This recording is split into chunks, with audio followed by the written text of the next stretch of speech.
But the good news is, in 2 months, we have a chance to restore some sanity in our politics.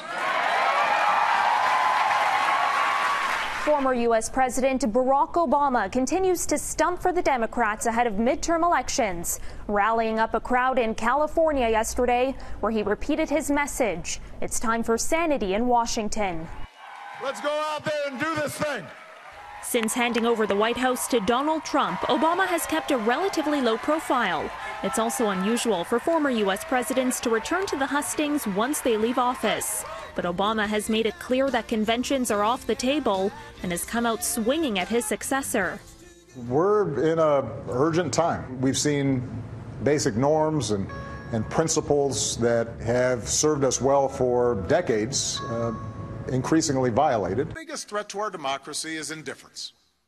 Obama's appearance in California comes one day after he launched a direct attack against President Donald Trump and the Republican Party, urging Democrats to vote in November's elections because America's democracy depends on it. He again renewed the call to deliver a check on the Trump administration's abuses of power to supporters on Saturday, this time without mentioning the sitting president by name.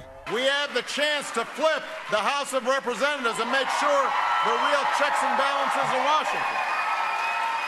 And I cannot tell you, all across the country, you can feel the energy. You can feel people saying, oh, enough is enough.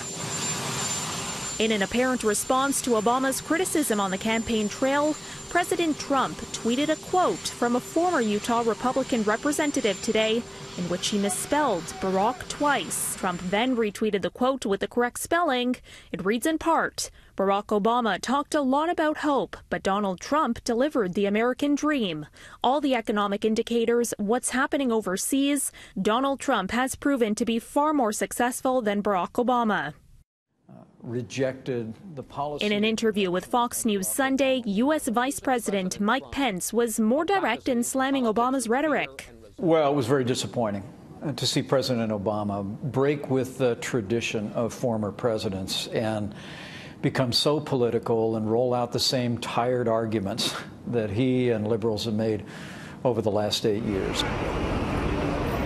With Trump's presidential leadership under attack, not just by Obama, but also an anonymous New York Times op-ed that has the White House in panic mode, Pence also told host Chris Wallace the column, which details a resistance within the Trump administration, amounts to a national security issue.